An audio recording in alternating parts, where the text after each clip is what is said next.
Today I'm going to show you the safest way possible to rip thin strips of wood on your table saw. The inherent danger of ripping thin strips of wood on your table saw is ejection. When the board gets bound up between the blade and the fence, and it's a thin strip, so there's not a ton of control, it's harder for you to put down pressure on it. Yes, you can use like a micro jig gripper push block that's kind of designed to push that through. Makes it a whole lot safer, but there's a way to do it even safer than that, and we're going to talk about it right now.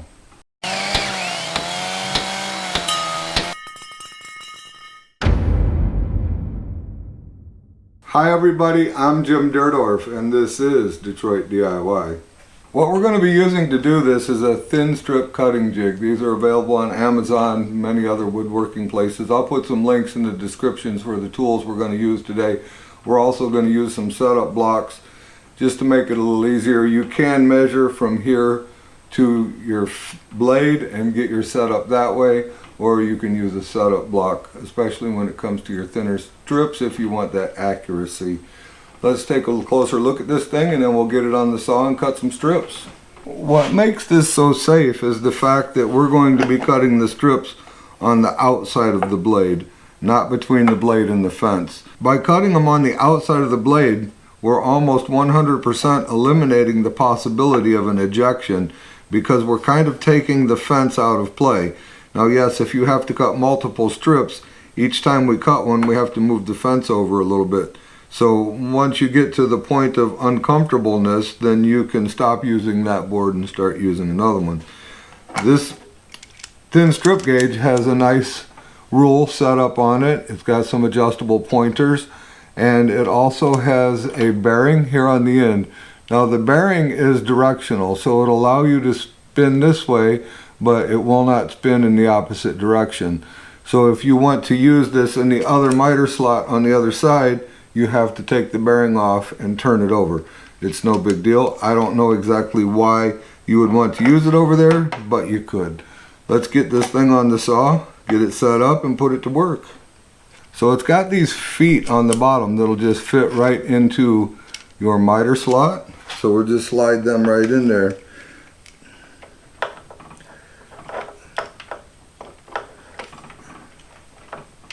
And of course they're going to be slightly stubborn.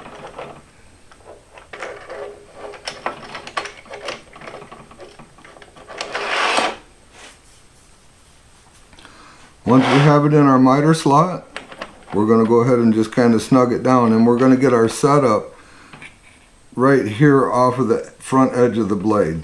This is not where we'll be leaving it to cut wood, but this is where we're going to get our setup. So what we're going to start out with is just an 1/8 inch strip. This is an 1/8 inch setup block, and all I'm going to do is lay it up against my carbides. I'm going to lower my blade down so we can touch as many carbides as possible, just like that. We are on the carbides. We're going to move this over to the center of it, loosen the center knob, and just push the bearing over until it just barely touches it. We don't want it in there tight. As you can see, I'm still wiggling on it.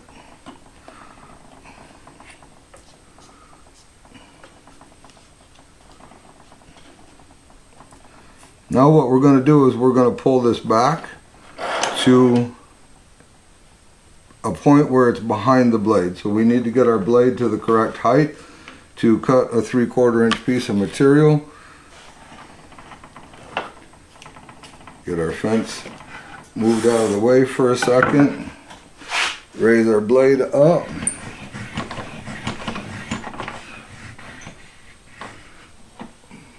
About right there. The gullets are just at the top of the board. Keeps the blade nice and cool. Now what we want to do is we'll go ahead and lock this in place. I'm going to pull it back just slightly so that it is 1/2 inch away from the front of the blade, so that as the board's cutting there's no pressure being pushed on the blade itself. Alright, let's cut a thin strip. With our jig set in the right place, we want to just bring our material over and set it right up against the bearing and bring our fence over to meet that. Now as you can see, I'm a little bit crooked right here, so we're just going to push the board straight with it. It's no big deal. And we don't want super tight pressure against this bearing. We just want it just touching it. Make sure that it feeds in and out nicely. As you can see, I'm not quite touching the bearing because I'm not causing the bearing to turn. So there we go. You want to make sure that the bearing is turning when you're feeding your material through. We're still not quite getting it there.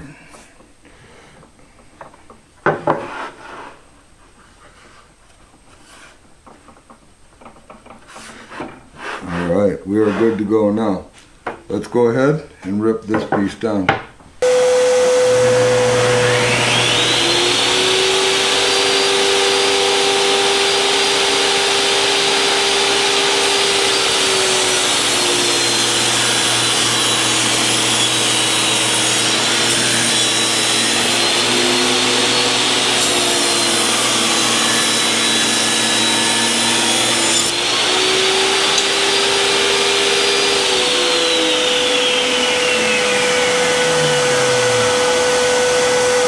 And there we have it, a nice, thin, perfectly cut strip of wood.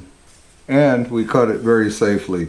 This would almost be impossible to cut this between this side of the fence because it's just, it's so hard to try and get anything through there to even feed it through good.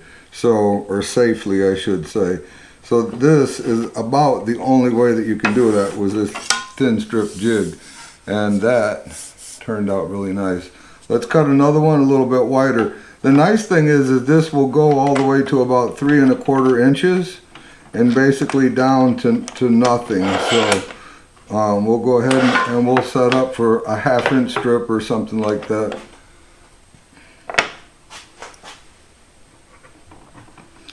This is our 1/2 inch setup block. We're going to do the same thing. Drop the blade down where I can get the setup block right up against the carbides. Bring this in and get it set right up against that. I'm going to go ahead and snug this down and get all the play out of it. Make sure we're good.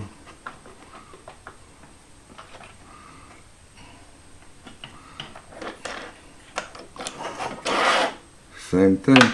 We're just going to get our blade raised up to the correct height.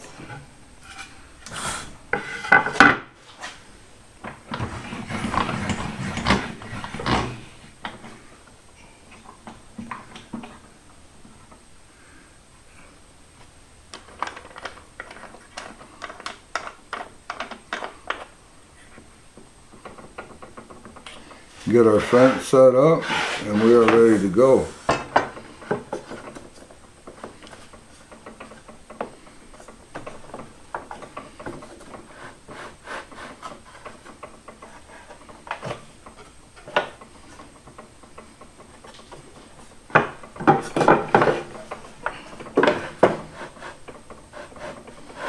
Perfect.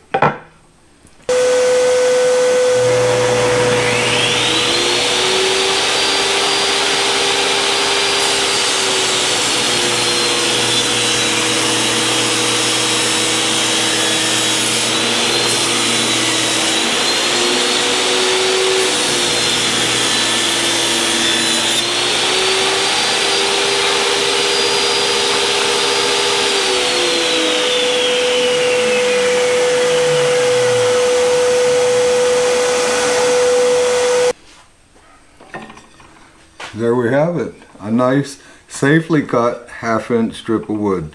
So I'm telling you, this is the way to go. This is the safest way to cut these thin strips. No ifs, ands, or buts about it. This simple little jig is inexpensive, guys, 35 bucks, and it'll keep you safe while you're cutting these thin strips. There's no reason to cut a thin strip between the fence and the blade when the ejection rate is so high cutting these strips. Now to me, ejection is considered a kickback, but To me, it's not. There's two different things that can happen with this table saw. I have a table saw series. I have some videos on Kickback where I explain these two different phenomenons that can happen with a table saw and how they happen. And cutting thin strips is a fairly dangerous thing to do between the blade and the fence.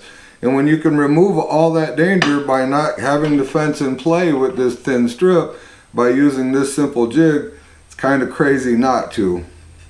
If you've missed any of my table saw videos, it's all about safety, it's all about beginners, could even be the novice, the guys who have used a table saw their whole life.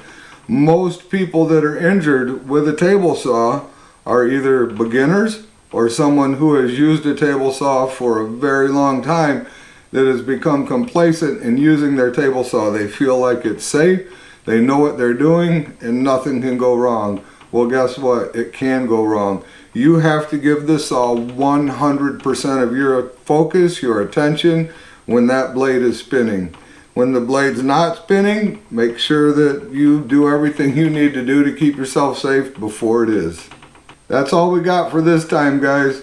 Just wanted to get this out there, show you how to cut these thin strips the safest way possible. If you haven't subscribed yet, I would greatly appreciate it if you would consider doing so. And always remember to respect the power of your power tools. We'll see you soon.